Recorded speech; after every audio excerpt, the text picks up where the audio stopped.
G'day fellas. Today we're going to be talking about what the best strategies are in Age of Empires 3 Definitive Edition. If you're old school like me, you would have heard of rock, paper, scissors when it comes to booming, turtling, and rushing. Rushing is a strategy where you focus on getting units really early, and that's designed to counter an enemy who's focusing on their economy. An enemy who's focusing on their economy is going to beat out you if you're turtling, and turtling is where you build up your defenses in your base. But if you've decided to build up your defenses in your base, or turtle, and your enemy tries to rush you, good news, you're going to win. So this is definitely a simplified approach to the way that the game currently works in the Definitive Edition.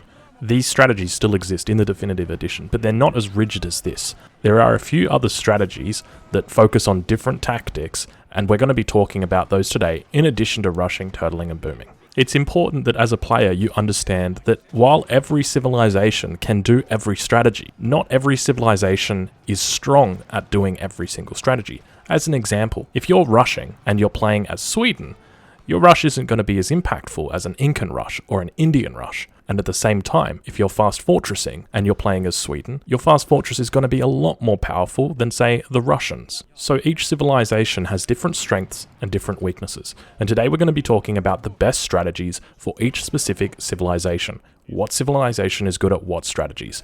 So we're going to start with rushing. Now there are a few different types of rushing.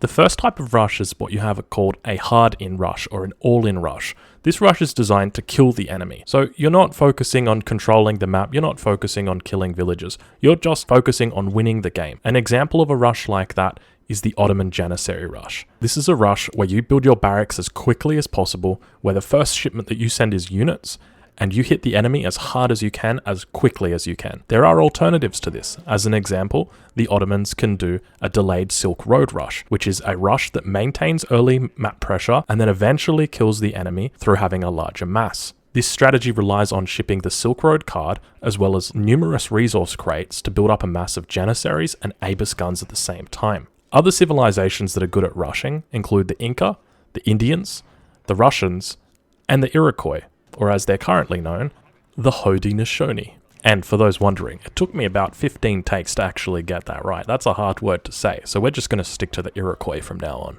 If you choose one of these civilizations, it's a good idea to put early pressure on the enemy, but it's important to note what the enemy's good at. As an example, you might be up against a Dutch player who's good at turtling, and I already hear you asking, what's turtling? Turtling is a strategy where you build up the defenses in your base. Instead of venturing out of your base, you stay within your base. You don't move around it, and you leverage the power of your town center to shoot the enemy forces. Now, this doesn't necessarily mean building 5 outposts in your base. It can mean that you build up your economy inside your base, but at the same time, you're placing an emphasis on defense. Often you'll see Dutch players building skirmishes behind walls or banks, houses, markets, and natural choke points so that they can avoid getting into a direct fight with the enemy. At the same time, they're building their banks and enabling themselves to get ahead on the economic front. Civilizations that are good at turtling are the British, the Dutch, the Portuguese, and the Japanese. But keep in mind, if you do try and go for a turtle strategy, make sure you avoid doing it against a civilization like the British. If you're turtling against the British, what's going to happen is the British is going to sit in his own base and he's going to focus completely on his economy. That means he's going to be shipping settlers from his home city and he's going to be building all of his houses so he can get the extra settlers and have a really high villager count. That way, if you're playing Dutch and you are turtling against the Brit who's booming, what's going to happen is all those skirmishes and your town center, which you're using for leverage against units, is just going to go to waste because now the British has been able to build a much faster economy than you. Civilizations that are good at booming are the British, the Inca, the Portuguese, the Dutch, and the Swedish. But there is one strategy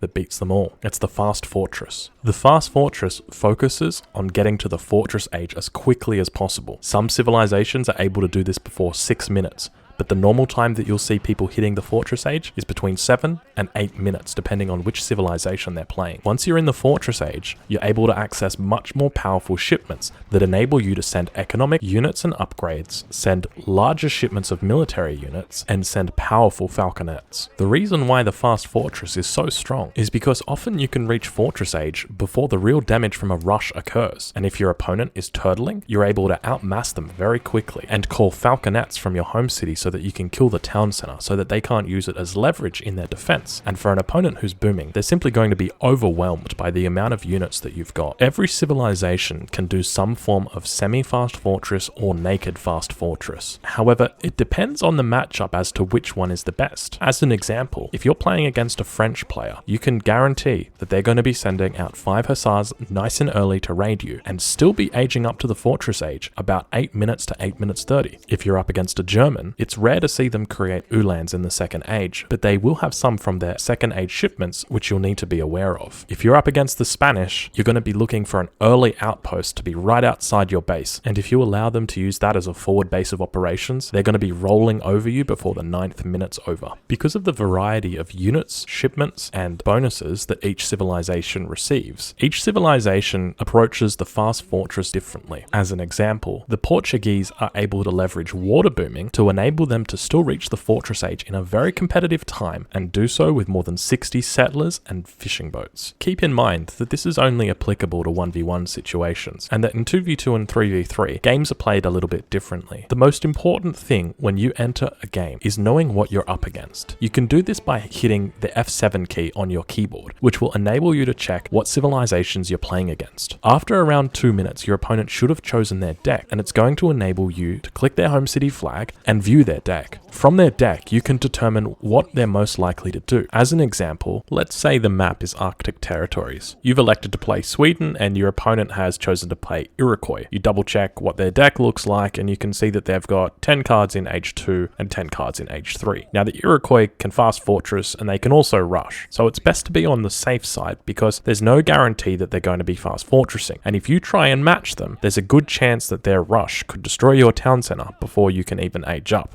You need to modify what your plan is and adapt to the situation that's at hand. If you were against a Spanish player, you could easily be fast fortressing and not have a problem to worry about. But because it's an Iroquois, what it means is that you're going to have to change your plan. You're going to have to prepare for a rush. You're going to hope that it's a fast fortress and that you're going to be able to transition from a defense into a matching fast fortress. It's going to be a little bit slower. It's not going to be as quick as the Iroquois fast fortress, but you're going to be able to survive the rush if the rush comes. There are things that you can do to help you understand what's going to happen in the game without even seeing it on the screen. This can include checking the opponent's deck, checking what time the opponent ages up at, and seeing how many trading posts the opponent has. It's also important to understand the matchup and know what the enemy civilization is capable of. In this game, I was expecting my opponent to fast fortress, but I knew that in the event a rush came, even if it was slow, it would pose a significant threat to me because it would mean that it would idle my villagers and prevent me from gathering. When I realized my opponent was taking trading posts and seeking to play a more economic game,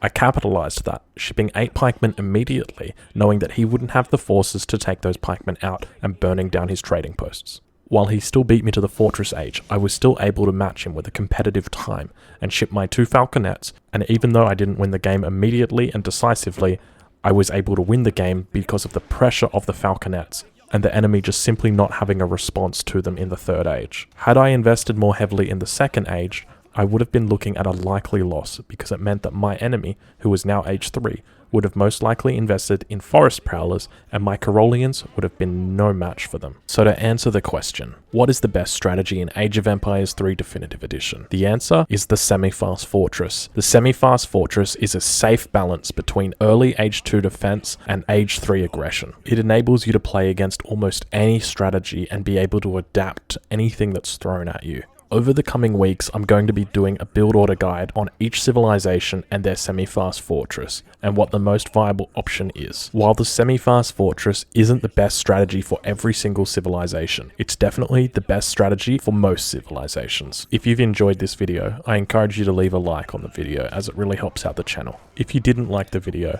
I'd love you to leave a comment telling me what you think I could do better, as I'm still new to this and appreciate that I've got some pretty big shoes to fill now that Samurai Revolution is taking a step back. Thank you for watching, and I hope you enjoyed the video.